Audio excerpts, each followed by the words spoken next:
Bienvenue dans le 20h de ce 10 décembre sur RTI 1. L'établissement des relations diplomatiques entre la Côte d'Ivoire et l'Union européenne date de 1961. L'ambassadeur de l'Union européenne en Côte d'Ivoire a été reçu par le président Alassane Ouattara. Les deux hommes ont fait le point de cette coopération vieille de 58 ans. Nous sommes dans la période des 16 jours d'activisme contre les violences basées sur le genre. La ministre Liramata Bakayoko et la secrétaire d'État Miss Belmondo Dogo ont représenté le gouvernement à une rencontre en marge de la célébration officielle.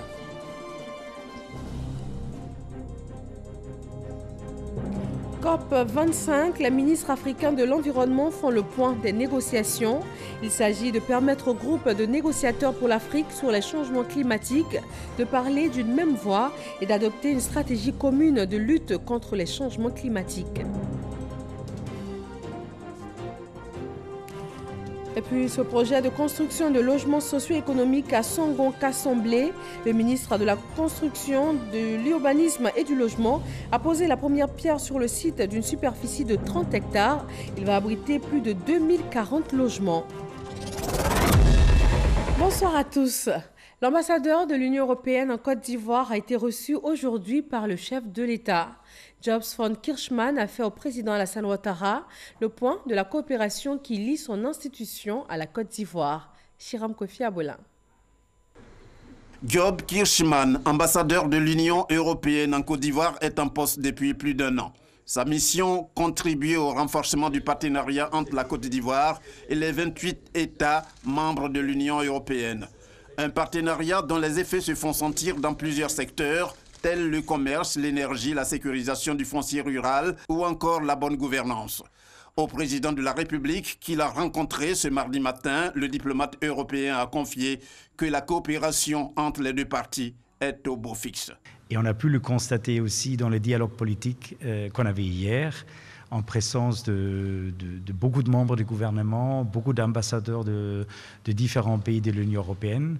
Donc on a pu évoluer dans un très bon sens. Et donc c'était ça un peu la base de notre échange aujourd'hui. Et aussi de voir un peu dans le futur, c'est-à-dire comment on peut travailler ensemble l'année prochaine et les années à venir. Donc, soit sur un plan politique, commerce et certainement aussi développement. Preuve que cette relation se porte bien, la récente tournée musicale organisée conjointement par la représentation locale de l'Union européenne et le célèbre groupe musical Magic System. Durant plusieurs mois, cette caravane baptisée Union européenne Magic Tour a sillonné plusieurs villes de Côte d'Ivoire pour parler de paix, de cohésion sociale et de protection de l'environnement. Le 27e congrès de l'Union postale universelle va se tenir à Abidjan en 2020. La Côte d'Ivoire se prépare à accueillir l'événement. Les différentes commissions engagées dans l'organisation de ce congrès se sont réunies sous la présidence du vice-président.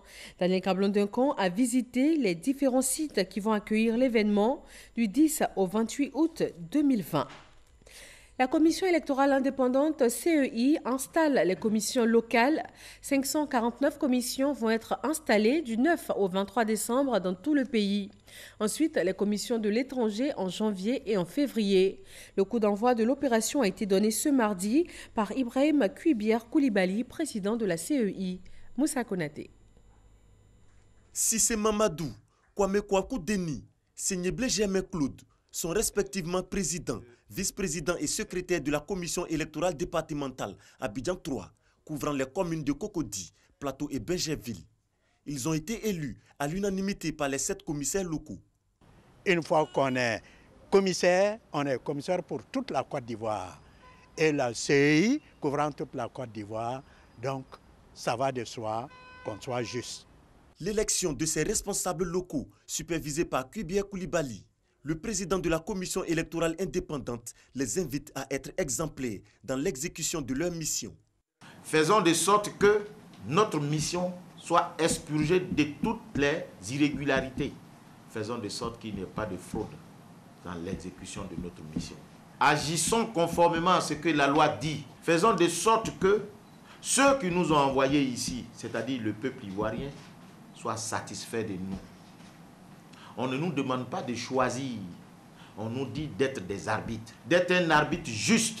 Il faut rester droit. Faisons de sorte que, au sortir de ces élections, que les uns et les autres, dans leur majorité, à l'exception de ceux qui ne sont pas des bons perdants, qu'on dise « Ah, on a eu peur pour rien, ils ont fait ce qu'ils devaient faire ». Au total, 549 commissions électorales locales seront installées sur tout le territoire national du 9 au 23 décembre. L'installation des commissions de l'étranger en janvier et février 2020. Après cette étape, la commission électorale indépendante mettra le cap sur la révision de la liste électorale prévue à partir du mois de mars 2020. Les députés de la Commission des affaires économiques et financières ont adopté hier le projet de loi sur la communication publicitaire. Il a été présenté par le ministre de la Communication et des Médias. C'est un texte qui vise à assainir le secteur de l'affichage publicitaire, avec notamment la création d'un organe de régulation. Moussa Konaté. Selon une étude, 70% des panneaux publicitaires sont dans l'irrégularité. L'État de Côte d'Ivoire s'est donc engagé à mettre de l'ordre dans le secteur de l'affichage publicitaire. Le projet de loi portant régime juridique de la communication publicitaire, présenté par le ministre de la Communication et des Médias Sidi Tchemoko Touré, vient d'être adopté. Il prévoit la création d'un organe de régulation dénommé Autorité de la communication publicitaire. C'est justement par manque de régulation pertinente que nous observons cette anarchie dans notre paysage de la communication aujourd'hui en Abidjan et même à l'intérieur du pays. Les panneaux qui sont anarchiquement installés dans les différents carrefours avec les risques sur les différents usagers de la route et le non-respect des différentes dispositions en lien avec la régulation de la communication publicitaire par les différents acteurs. Donc véritablement tout change, chacun est dans son rôle, chacun bénéficiera de l'aide et de l'accompagnement de l'autorité administrative indépendante qui va être créée, mais aussi chacun va devoir faire face à ses droits, mais surtout à ses devoirs. Autre émissaire du gouvernement face aux députés ce jour, le ministre du Commerce, Souleymane Diarra-Souba, présent pour le projet de loi relatif au système national de la métrologie. Ce projet déjà adopté par l'Assemblée nationale a connu des modifications lors de son examen par le Sénat. Dans la loi qui était déjà passée à l'Assemblée nationale, nous avions prescrit en fait une peine d'emprisonnement pour tout contrevenant, je veux dire, qui paierait hors délai les taxes ou les frais métrologiques. Donc au niveau du Sénat qui a trouvé un peu cette sanction un peu excessive, elle a souhaité qu'on puisse en fait, je veux dire, le ministère du gouvernement que je suis a souhaité qu'on puisse le glisser au niveau de l'alinéa 10 en fait pour que ça soit celui qui paye hors délai ces frais métrologiques en fait puisse être sanctionné seulement au titre des amendes et taxes et non encourir une taxe d'emprisonnement. Donc c'est ce qui nous a amené en fait à faire cette deuxième lecture. Ces deux projets de loi seront soumis à examen à la séance plénière de l'Assemblée nationale prévue le jeudi 12 décembre. Régulation également des médias dans la sous-région. La Haute Autorité de la Communication Audiovisuelle initie un colloque sur les enjeux et perspectives pour la mise en place de mécanismes communs afin de mieux réguler l'Internet et les nouveaux médias. Isaïo. L'Internet et les nouveaux médias sont des outils de plus en plus utilisés par les populations à travers le monde. Comment parvenir à les réguler sans enfreindre à la liberté de la presse et au principe de démocratie? Des experts, des instances de régulation de la sous-région réunis à Abidjan à l'initiative de la Haute Autorité de la Communication Audiovisuelle, ACA, ont réfléchi sur la question. Toutes les libertés ont une limite. Cette liberté d'expression doit être accompagnée de son corollaire qui est aussi la responsabilité. Une fois que cet encadrement est débordé, il y a une sanction. Le secteur de l'audiovisuel est vraiment très bien encadré. Nous avons des textes, seulement à la différence de ces textes, nous avons quelques disparités. Sinon, presque toute la sous-région utilise les mêmes textes. Pour coopérer avec le régulateur de télécom, parce qu'eux ils gèrent les contenants alors que nous gérons le contenu. Régulation, oui, mais régulation encore avec d'autres secteurs parce que les dangers que nous guettent sont énormes. Pour des experts, la question de ces nouveaux médias est sérieuse. Vu la porosité des frontières, il y a lieu de mener des actions concertées afin de protéger les opérateurs en règle vis-à-vis de la loi. Nous avons constaté que de plus en plus s'installent sur le territoire ivoirien de grands groupes médias d'autres pays, des pays étrangers, et en toute illégalité, et qui s'installent certainement parce que les terres juridiques, si les frontières de nos terres juridiques sont peut-être assez poreuses. Or, c'est une activité qui appartient d'abord donc à des nationaux. Les fake news et autres mauvais usages de l'Internet rendent difficile la régulation. Cette bataille peut être gagnée sans forcément passer par la répression. Nous sommes conscients de la nécessité de faire plus de pédagogie, plus de médiation et de ne pas jouer uniquement sur l'aspect répressif. Mais nous ne pensons absolument pas que cette bataille soit perdue. Elle sera même gagnée, mais avec l'appui de tout le monde, de tout le corps social, parce que l'Internet offre le meilleur. Ce colloque d'Abidjan a réussi le pari de fédérer toutes les énergies des instances de régulation des espaces CEDEAO. Elles ont décidé de faire des propositions communes afin de rendre plus fortes les instances de régulation dans l'accomplissement de leurs tâches. On reste dans le secteur de l'audiovisuel avec la création d'une station de radiodiffusion régionale pour promouvoir les actions de la CEDEAO. Les ministres en charge de l'information des États membres se sont réunis à Abidjan pour travailler sur les modalités de mise en œuvre du projet. Selon le ministre de la Communication et des Médias, Sidi Touré, cette radio communautaire a la mission de promouvoir la cohésion sociale, la réconciliation dans les régions en conflit, le respect des droits de l'homme et le service de la paix. Entre la formation du personnel, l'achat des équipements et l'installation des antennes relais dans chaque pays, la radio de la CEDEAO pourrait coûter 1 milliard de francs CFA et être opérationnelle d'ici à 2021. Nous sommes dans la période des 16 jours d'activisme contre les violences basées sur le genre. La ministre Liramata Bakayoko et la secrétaire d'État Miss Belmondo Dogo ont représenté le gouvernement à la rencontre en marge de la cérémonie officielle. Eugène Atoubé. Mesdames et messieurs, ce sont là quelques messages. Des messages à tonalités différentes présentés à l'assistance. Déclinaison du cri de cœur des victimes des violences basées sur le genre et auxquelles s'associe tout le corps social. Nous sommes à la célébration officielle des 16 jours d'activisme contre ce nouveau phénomène social. Je rêve d'un monde où les violences sexuelles n'existent pas. Un monde sans viol, sans agression sexuelle, sans mutilation génitale. Un monde où les hommes ne battent pas leurs épouses. Dans un élan de mobilisation, une minute de silence a été observée à la mémoire de toutes les femmes et filles victimes de violences et contre lesquelles la communauté crie à l'intolérable et à l'inacceptable. Nous qui avons les enfants filles, nous sommes inquiètes. Mais quand nos enfants sortent, nous sommes inquiets, nous ne savons pas ce qui se passe dehors. À ceux qui commettent ces violences-là, je sais que ce sont nos enfants, nos frères, nos maris, que ça cesse, que ça cesse. Selon la représentante de ONU Femmes en Côte d'Ivoire, s'appuyant sur les dernières études réalisées dans ce pays, 55% de femmes sont victimes de violences et à travers le monde, 3 milliards. Et pourtant, ces femmes éprouvent beaucoup de scrupules à dénoncer les auteurs ou à prendre la parole sur la question.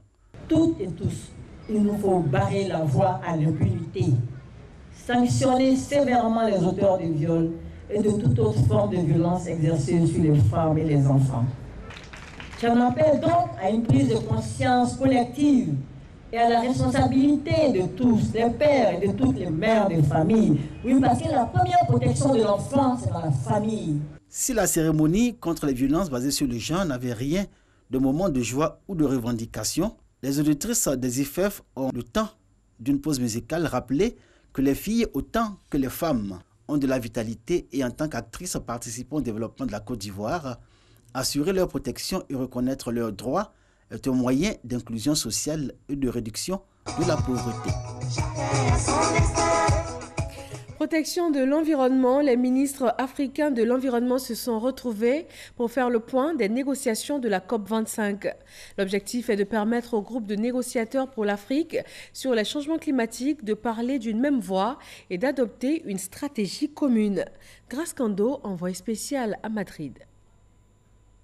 Les pertes et préjudices liés aux effets néfastes des changements climatiques et le marché carbone. Des sujets d'intérêt qui préoccupent les ministres africains de l'environnement. Ils se sont retrouvés pour faire le point des négociations quelques jours après l'ouverture des travaux de la COP25. Beaucoup d'acquis, mais ces acquis-là pour nous sont encore superficiels vis-à-vis de nos termes de référence, vis-à-vis de notre position. L'Afrique demande un marché qui soit transparent, avec des règles robustes, que sur tous ces mécanismes, il existe un prélèvement de la vente des crédits pour financer l'adaptation et qu'également il y ait une gouvernance avec à la tête une gouvernance sous l'égide des Nations Unies. Cette rencontre se tient en prélude au débat de haut niveau qui verra la participation des 197 pays partis à la Convention cadre des Nations Unies sur les changements climatiques.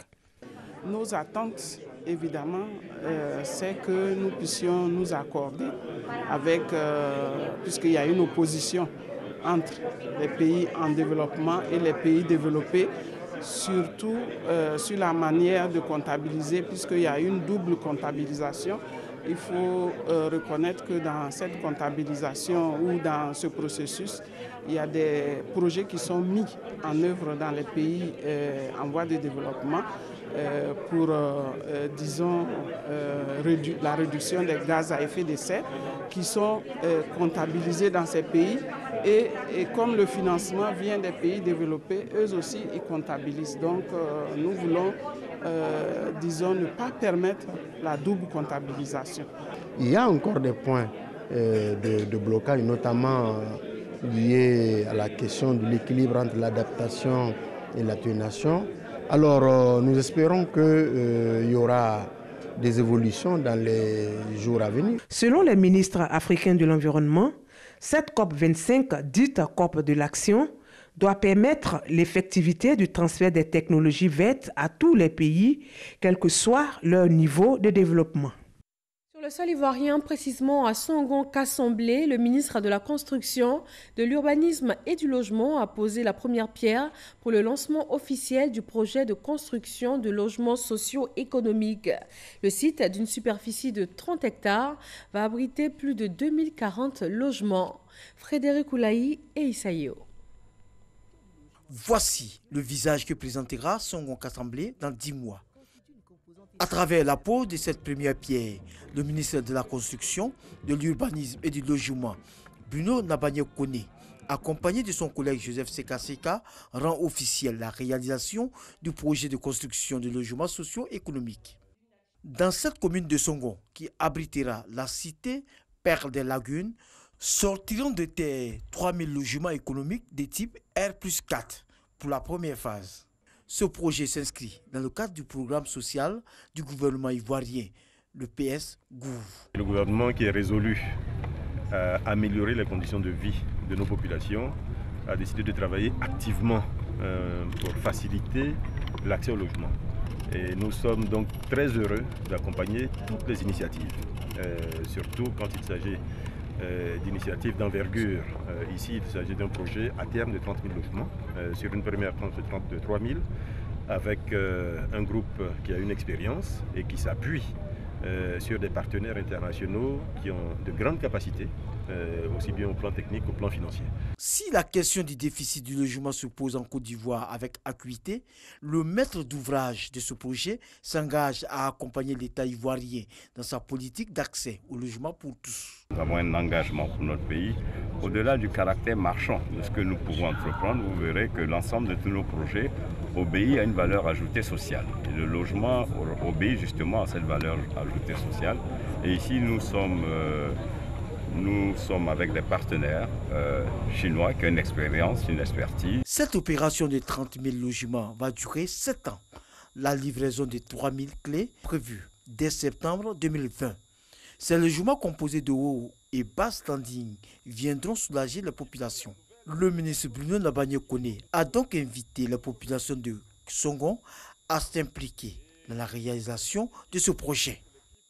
À côté du logement, une autre priorité en Côte d'Ivoire, l'école. La mairie de Divo investit dans ce secteur. Elle a réalisé courant 2013-2018 plus de 12 établissements scolaires sur son territoire communal. 12 salles de classe viennent renforcer les capacités d'accueil de 3 groupes scolaires dans la commune pour environ 75 millions de francs CFA. Léon Bro. Le ministre de l'Équipement, témoin de cours au Centre de protection de la petite enfance CPPE de Divo. Bienvenue à l'inauguration de ce bâtiment de 3 classes, dont du maire Amédée Kouakou pour renforcer les capacités d'accueil de cette structure d'éveil et d'éducation des tout-petits. Ils sont 70 contre l'effectif autorisé de 50 pensionnaires par classe, pareil à l'école Dialogue 7 ou Conakro, respectivement bénéficiaires de 3 et 6 classes avec bureau de directeur.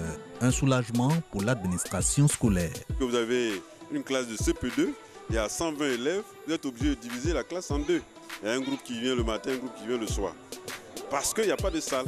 Mais déjà, avec ce que la mairie vient de nous offrir, ça va soulager et nous, en tant qu'administration scolaire, et les enseignants et les parents d'élèves. Coût de ces 12 salles de classe et bureaux de directeur, environ 75 millions de francs CFA, dont 12 investis sur fonds propres du ministre maire Amédée Kouakou, en réponse aux doléances de la direction du CPPE. Pour lui, il s'agit d'accompagner l'autonomisation de la femme par la protection de la petite enfance et la politique de l'école obligatoire.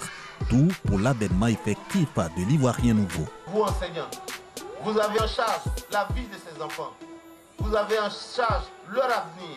Vous avez en charge leur devenir.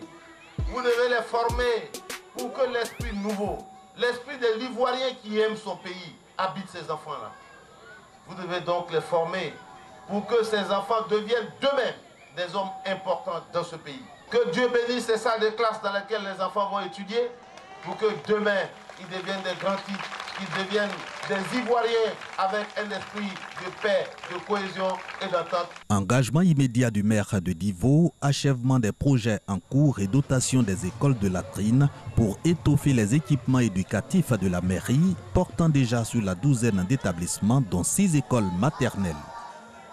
Le conseil municipal de Madinani, dans le nord de la Côte d'Ivoire, priorise aussi les infrastructures du secteur éducation. Dans le cadre du programme social du gouvernement, la commune vient de recevoir un important don en matériel de santé et en mobilier scolaire. Kader Segodogo.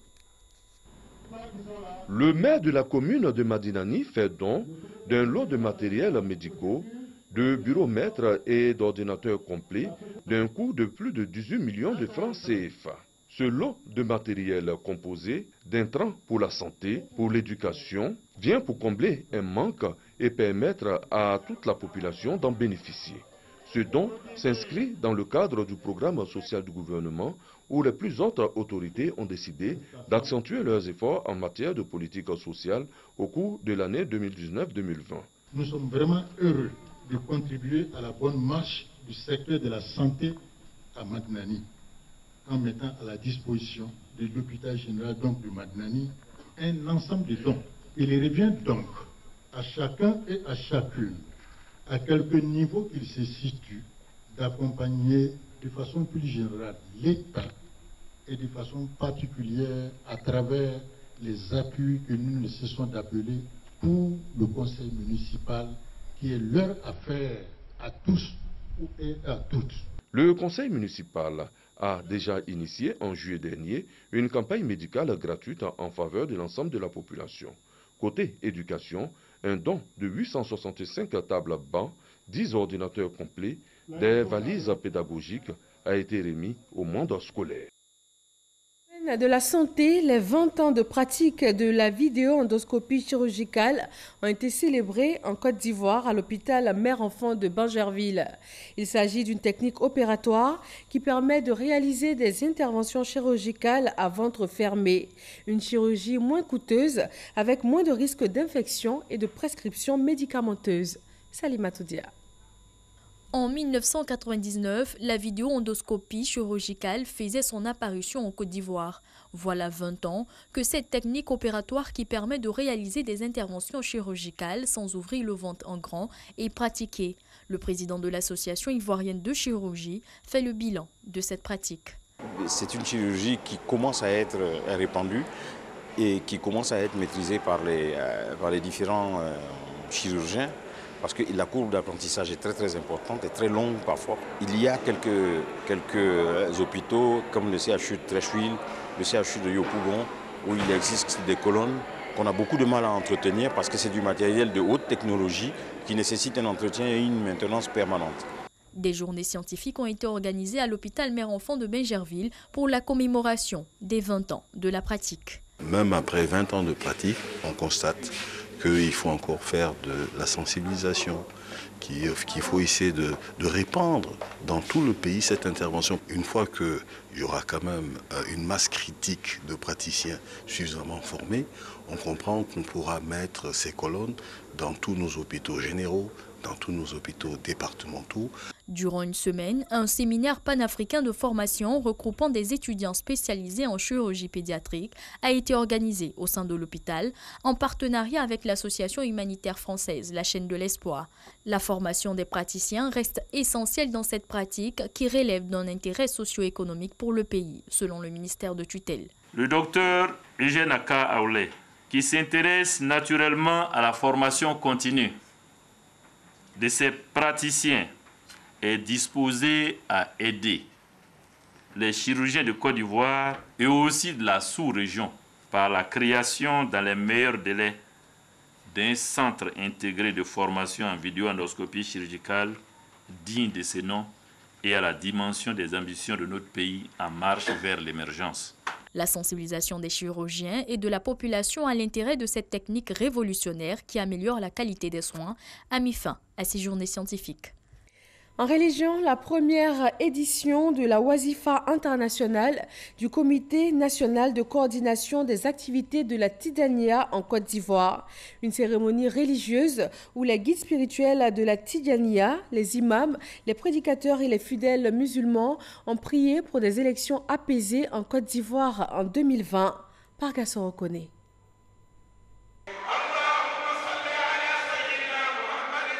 Invocation, louanges, prières et bénédictions.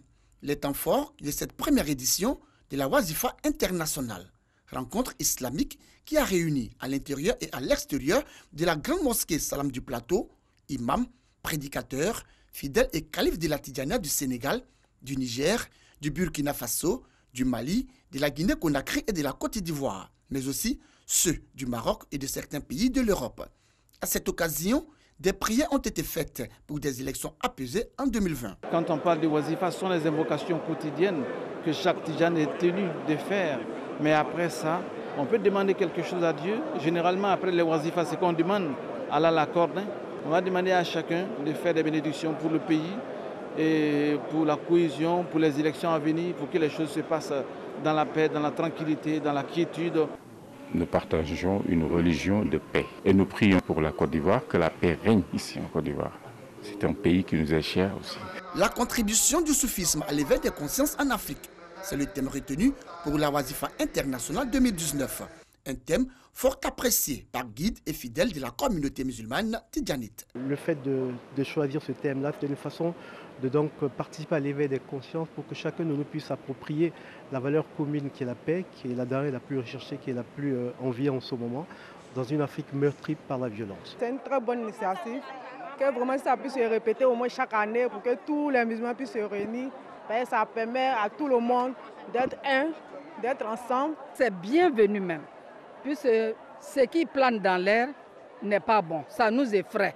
Mais par la grâce de Dieu, avec toutes les bénédictions qu'on vient de faire, il aura la paix. La Wazifa internationale 2019, une initiative du Comité national de coordination des activités de la Tidjaniya en Côte d'Ivoire et de la Fondation Tidjanite de bienfaisance, avec à sa tête le calife général de la Tidjaniya en Côte d'Ivoire, Cheikh Moustapha Sonta. L'homme de Dieu n'a pas manqué de traduire toute sa gratitude à Sa Majesté Mohamed VI, roi du Maroc, et au président de la République Alassane Ouattara, et à son gouvernement pour leur soutien à la réussite de cette première édition de la Wazifa internationale. 4 mois après le pèlerinage musulman en Terre Sainte d'Arabie Saoudite, l'heure est au bilan. Un séminaire bilan de l'édition 2019 du Hajj vient de s'ouvrir. Il s'agit pour les différentes parties intervenant dans l'organisation de faire le point des faiblesses et des acquis constatés lors de la dernière édition du Hajj. Une rencontre qui enregistre également la participation des autorités saoudiennes. Et c'est tout pour ce soir. Merci de nous avoir suivis. Restez sur RTI 1 tout de suite après ce journal. Une émission spéciale sur le thème « 26 ans après son décès, que reste-t-il de l'héritage politique de Félix Houphouët-Boigny ?» Sylvie Touré reçoit pour en débattre M. Laurent Donafologo et Bernard Ewi, tous deux ex-collaborateurs du président Félix Houphouët-Boigny, et les professeurs Nguessan Mohamed et Alou René, tous deux historiens, ainsi que le docteur V.I. Bernard. C'est tout à l'heure à 20h50. Très bonne fin de soirée à tous.